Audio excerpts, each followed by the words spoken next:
Bonsoir à tous et soyez les bienvenus dans cette nouvelle édition de PP News dans laquelle nous parlerons de la montagne d'Inguélé qui constitue un lieu sacré à Odiéné, de la première femme vendeuse de garba à Touba et nous terminerons avec un récap des temps forts qui ont signé la fin du Popo Carnaval.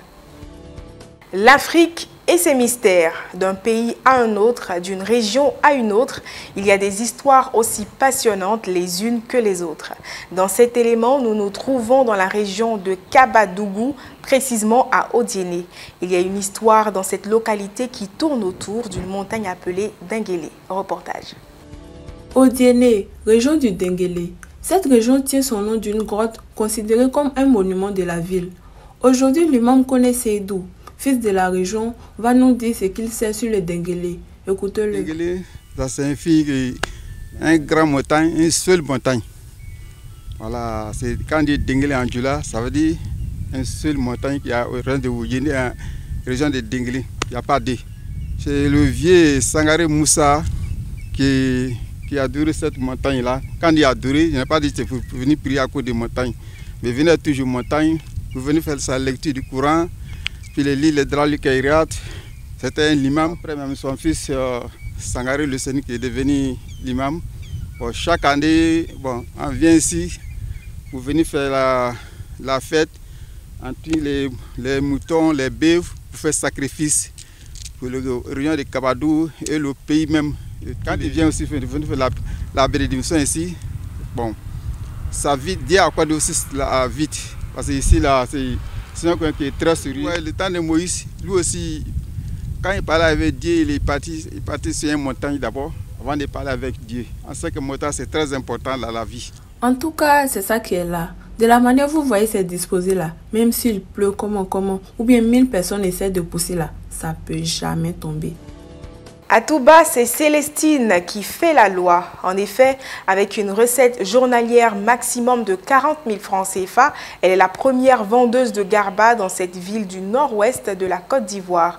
Notons que c'est à Abidjan que Célestine importe ses poissons qu'elle revend par morceaux à partir de 500 francs CFA. Depuis que les Ivoiriens ont chargé à faire d'attiqué là, les gens s'embrouillent plus. Soit ils vendent attiqué, soit garba. Mais à faire de garba là, généralement ce sont les hommes qui vendent. Donc nous on est surpris de voir Maman Monet Célestine vendre ça à Touba ici. Donc on l'a approché pour voir. Sincèrement, j'avais pas le point de garba à Touba. Sincèrement, j'avais pas le point. Donc j'ai travaillé avec ma grande soeur. En tout cas, c'est elle qui avait commencé dans son restaurant au début. Donc j'ai travaillé avec elle un peu. J'ai eu l'idée de faire pour moi aussi, créer pour moi quoi. Donc c'est là maintenant, elle m'a donné le contact de ceux qui livrent le poisson à elle. Donc j'ai contacté le monsieur. Parce que au port, il prend le poisson en fait. Il prend le thon au port. En tout cas, à Touba, je vends le morceau à 500, à partir de 500. Dans le plat à 600 quoi. La première personne a fait garba à Touba ici. À Abidjan, en tout cas, j'ai vu que c'est les hommes qui font les garbes. Moi, je me suis dit que pourquoi femme ne peut pas faire aussi. Donc, c'est un genre de restaurant que tout le monde peut manger. C'est la nourriture que tout le monde peut manger. Donc, n'importe quelle femme aussi peut faire. Souvent, ça marche. Souvent aussi, ça ne peut pas marcher tous les jours. Souvent, il y a les jours que ça ne donne pas. Mais il y a les jours où ça va donner, en tout cas, ça donne. Problème souvent avec les poissons. Parce que même actuellement, où je vous parle, il n'y a pas de poisson. Donc on dit ça manque actuellement au port. Donc actuellement, on vend haute qualité de poisson. Terminons avec un récapitulatif de la 41e édition du Popo Carnaval de Beaunois, qui est un événement de réjouissance initié par le peuple abouré qui consacre les fondamentaux culturels.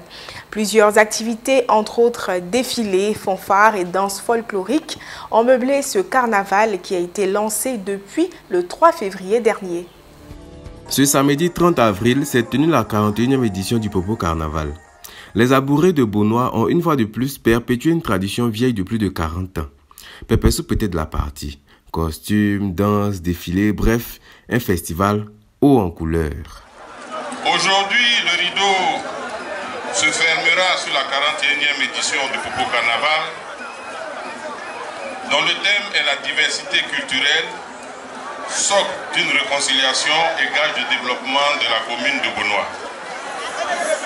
À travers la présente édition, le peuple abouré et yvé entend s'inscrire dans la consolidation de l'unité nationale et l'union des populations aux origines multiculturelles qui constituent un atout pour le développement local. Mesdames et messieurs, pendant plusieurs jours, nous avons vécu diverses émotions. Les artistes de renom ont tenu en haleine le public conquis pour la cause. C'est une édition réussie. En tout cas, le show était chaud. Une légère pluie a arrosé le coin pour montrer que Dieu était avec nous. Après, tout le monde s'est rendu au terrain pour brûler le popo. Dans quelle ville s'est tenu le Popo Carnaval? Donnez la bonne réponse et bénéficiez d'une carte de recharge Orange. Merci d'avoir suivi PP News. À très bientôt.